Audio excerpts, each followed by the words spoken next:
Hi everyone, my name is Maor and welcome to my channel. Today this video is going to be about the power animal, you can say meditation visualization. I'm going to guide you through it. I'm going to explain to you what you need to do. I'm going to explain to you why it's optimal, necessary in this lifetime, and how you actually learn from this experience as much as you can. So it's not going to be a long video. Stay tuned.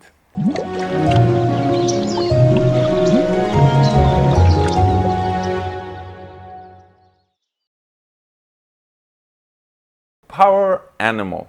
What are the power animals? You know, a shaman, a real shaman, not what we have today, which a lot of people that are mimicking shamans and taking a lot of money for it and stuff. A real shaman actually works with the animals, the vibrations, the entities that are below, inside the planet. We are in the middle. We are what we call the 3D. Underneath us, there are certain vibrations from our own octave of existence, where there are 12 levels of vibration. And above us, there are entities, aliens, different things that are without any form, our higher guidance, the angel realm, all of that. Now, today we're going to focus about the energies that are below. Everything that is below is a little bit more simple. In other words, there are consciousness, but it's simplified, like our dogs, our cats, any other animal. We perceive them with our own dual way of thinking, because we think that they have the same type of emotions, the same type of complexity that we have. When we are working with the things that are below, meaning things are in the planet, represented by the plant life and represented by the animal life, we're actually trying to simplify. Animals are simplified because they are like us, only in a slightly lower vibration.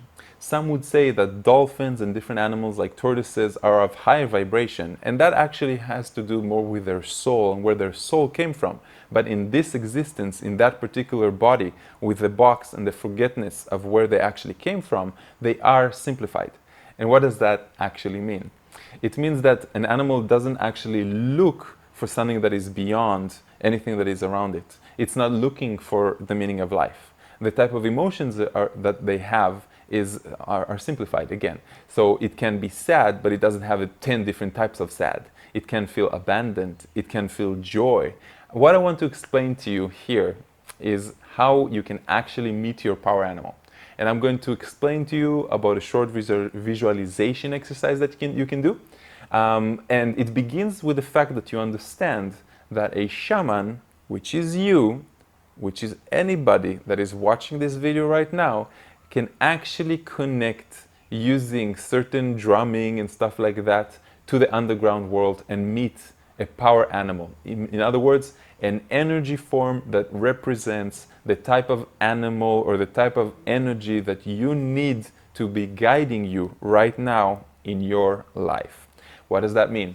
Our power animal usually does not change, but it does over time because we actually change. Our animal actually represents something that we do, that we need in that particular time. And all will be clear after you do this visualization. And let me explain. You begin by listening to the drums that I'm going to put a link down here below. This is sort of like Indian drums, and what it does is it beats between 40 and 50 drums, or you can say beats per minute, and that actually allows you to slow down and move into the rhythm. Now, as you know, everything that the human race does as a repetition, things that they're symbolic in some way, things that are ceremonial. So drumming is the same thing. You have an association with different ceremonies that you heard drumming with Indians or older cultures that are more connected to nature. And that is why we're doing the power animal using this thing, using this method, as I have learned from a shaman here where I live. So you're going to listen to this. You're not going to think about anything. The only thing you need to do is to lie down, your hands spread out, be by yourself, only have the drumming and having at full volume. So the whole room vibrates with boom, boom, boom, boom, boom, boom. And you will notice how you're slowly moving into the earth. You can imagine that there's a huge opening in the ground. It can be a cave, it can be an entrance to a cave or stairs that are going down in. and something is pulling you into this experience, okay? From there, you're going to move. Some of you are going to meet jungles, some of you are going to meet different animals, you're going to see underground caves and rivers and cool stuff like that. And eventually, you're going to meet an animal. This animal is going to look at you in a certain way, and it's going to make you feel if that is the animal or not. Now, when you do meet an animal, you're going to ask it a few questions. First, are you my power animal? Now, if there's a resistance or like a questioning or something like that, it's not. Sometimes they will say yes, sometimes they will say no, sometimes they will nod and tell you like this. If they are not, ask them, can you help me find my power animal? And they will take you.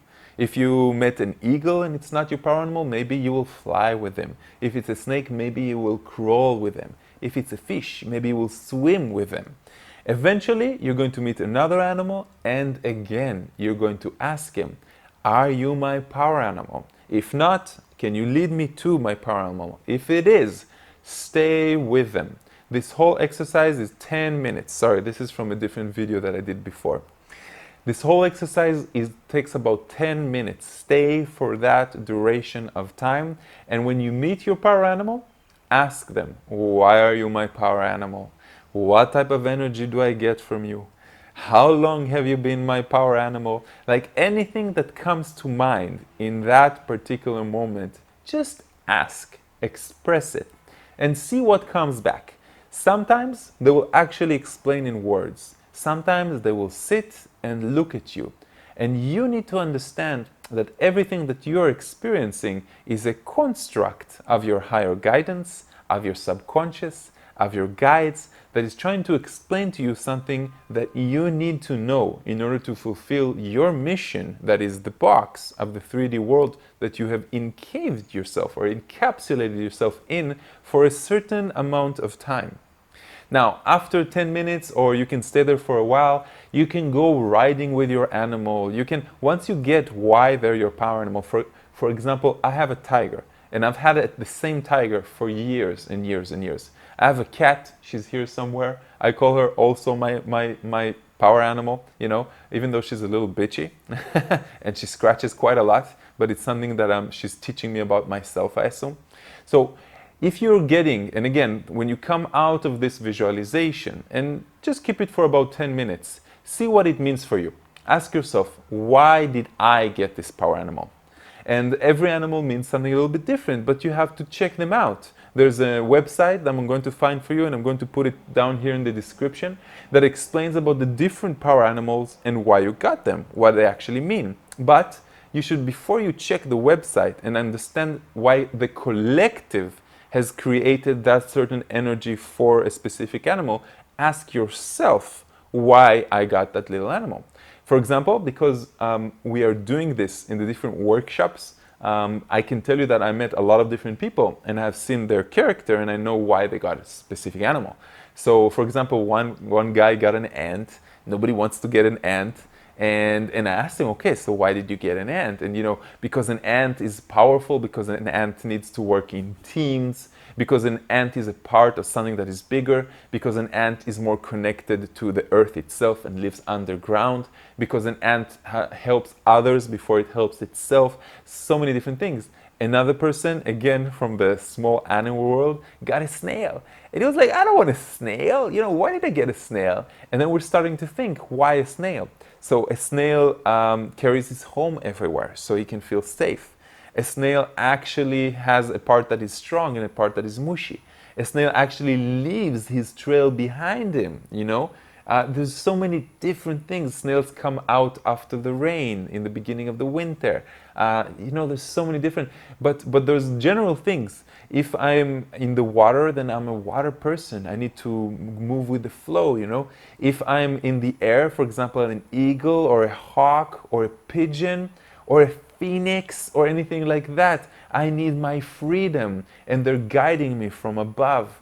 If from the cat family, it's about the individual being strong, independent person. So I got a strong, independent animal that can deal with life itself without anybody else. If it's about a lion, sometimes it has to do with our ego, because we have to get something that is the biggest and the best, and we only trust something that is humongous. If it's a whale or a dolphin, there's so many different things, but we have to understand the animal itself. For example, one person got a snake, and he said, I didn't want to get a snake. And I said, why? And then he said, because, I don't know, a snake represents, the primordial sin. A snake represents something that is evil, that is bad. I said, that's not true. In the medical core of every army, it's represented by the snake itself. A snake sheds its skin to renew itself. A snake is cold-blooded, so it only needs to eat once a week. Most snakes actually don't have any poison, or they have their poison, or the poisonous teeth are in the back. So there's many different things that you can actually understand. Now, there are rare occasions that people get more than one animal. There are rare occasions where people get things that are not real. For example, dragons, or, they are real in a different dimension or in a different history of humanity, but they're not incarnated with us right now. So things like phoenix and dragon and stuff like that, they also represent something for you. You understand? Phoenix is about the transformation. It's about the fantasy. It's about colors of life itself. Butterflies are about the colors, about the beauty. Monkeys are about the fun and the childlike nature that we can have. So every animal represents something for you. Do this exercise. Learn as much as you can about it. Do it now if you can. Don't postpone it, because you already know that if you're not doing something right now, then you're not going to do it even later on. Do it by yourself. It's better than with other people. Again, the music that I recommend is right here in the description box that I'm going to put below. Do it. It's only 10 minutes. Put an alarm clock. You begin by visualizing that there's something opening, a great thing opening. You slow yourself down, you allow yourself to sink into the drumming noises themselves, and then just meet different animals and ask them those two questions. Are you my power animal? Guide me to my power animal. When it is your power animal, see what comes up naturally for your expression. So, thank you very much for watching me. I would love for you guys to share down here what your power animal was and what you've learned from this experience. Because, I'm just curious. And of course, if you have any questions whatsoever, ask me. I'm always here. I try to answer at least once every few days to get things, to get the comment section going. Thank you very much for watching me. My name is Ray. If you want to join one of my workshops somewhere in the world, because I travel quite often, check out my online schedule at raymaor.com. Namaste, my friends, and I will see you in my next video.